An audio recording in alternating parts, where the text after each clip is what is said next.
shkak se mbaron shkollën, përfundon studimet dhe nuk ka një vend pune. Dhe kjo është rrezikshme për neve, mendoj unë, si Kosovë, për shkak se ngrismi një kapacitet të intelektualitetit të jashtëzakonshëm nga të rinjt tonë dhe shkojnë, përfundojnë në Evropë, po e thamë fuqi punëtore të gatshëm. A hiperbolizohet fuqia e njerëzve tonë diasporë, pra a jenë vërtet kaq të fortë siç i përmendin politikanët, apo është egzagerim? Pra, çfarë do të thonë është, a kemi biznese ose biznesmen të fuqishëm shqiptar që mundën me bë diferencën me investimet tyre në Kosovë?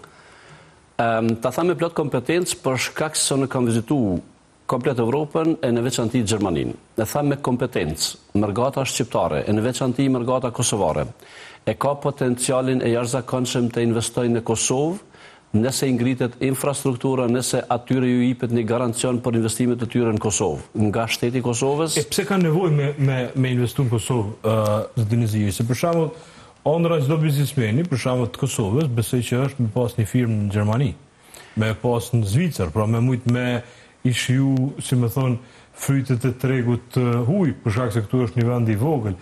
Pse ka nevojë, edhe sa fuqia tyre? Për me arë në Kosovë dhe me investu. Tash po flas, si më thonë, pak këto sentimentet që jemi shqiptare, duhem me investu e duhem me zhvillu vendin e tyre. Fundit është çështje e fitimit, pra pse dikush vjen këtu? Unë e thash paraprakisht që mërgata ka ndrru pozicionin, nuk është më vetëm një mërgatë pune. Mirë, po nëse ne arrim në këtë rast ne si mërgatë cillim mbi 1 miliard euro remitanca në Kosovë, e tash viteve të fundit ka arrit deri në 1.3, 1.4 miliard euro. Ne kupton që është një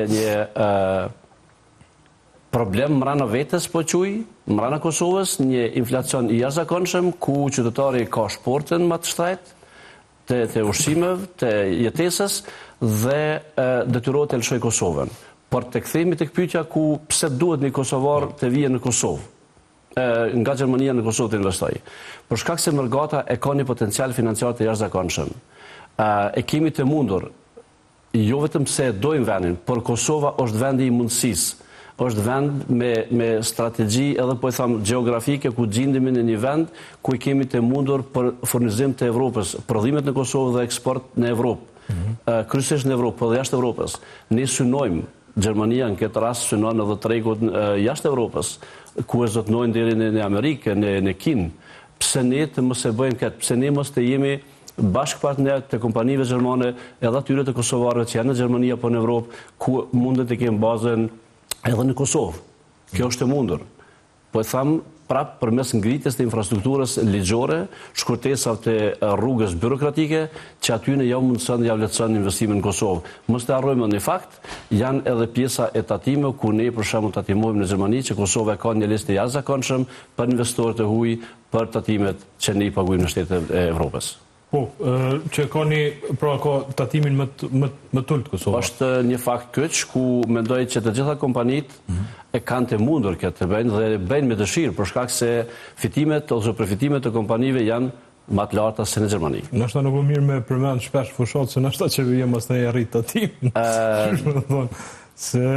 Nuk e besoj që arrit tatimin, për shkak se nëse arrit tatimin atëherë duhet të kuptohet që nuk do të ketë investor.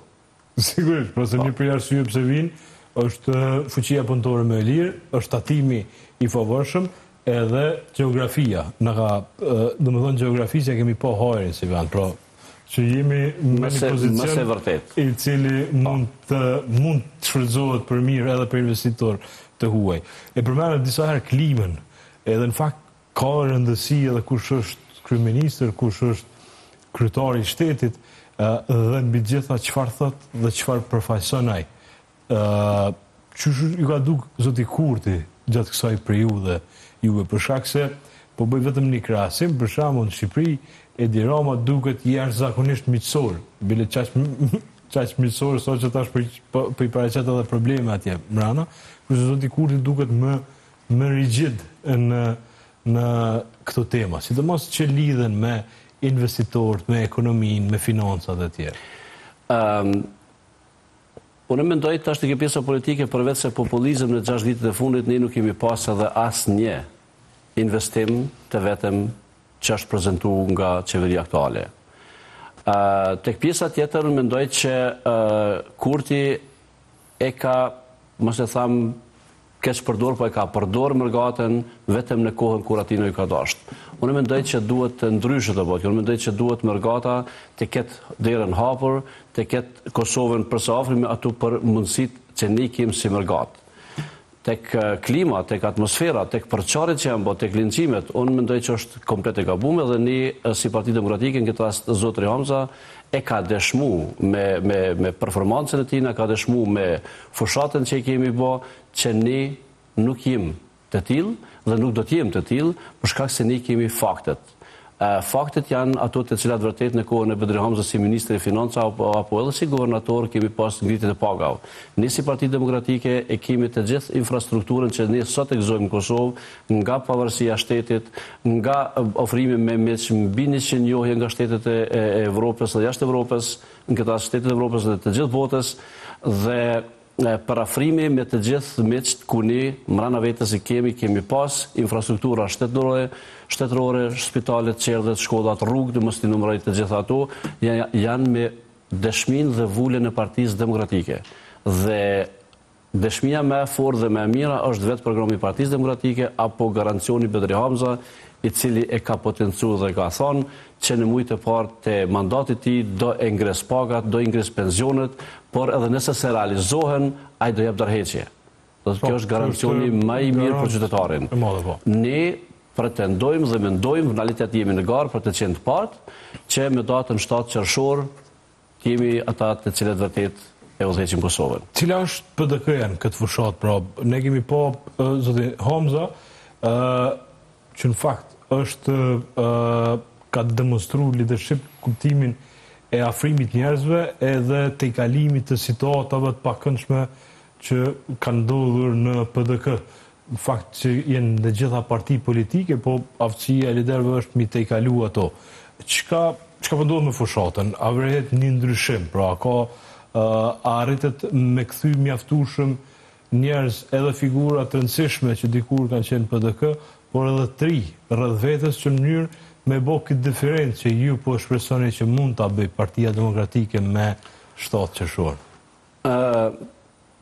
Sa i përket Partisë Demokratike, përveç se është partia dy liderëve tanë, Hashim Thaçit dhe Kadri Veselit, është parti unifikuese, është parti e hapur.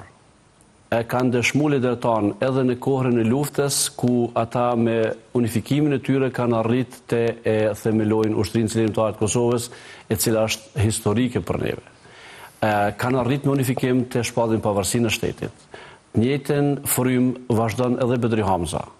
Si Parti Demokratike dhe si kandidat për kryeministër është unifikues, është parti e hapur, është parti e të gjithëve ku mbrana vetes ka të gjitha kategoritë e njerëzve, ka intelektual, mjek, profesor, doktor, edhe rinin e ka mbrana vetes, ku është më së vërtet që kohën në fundit është më e hap, ose më mirë me thonë që mund të më thonë që janë ofruar shumë, edhe në fushatën e fundit për shkak se qytetari ka kuptuar që është manipulu, kisha me thonë, dhe është jeta shumë e shtrejt në kohën e fundit në qeverisjen e zoti Kurtit.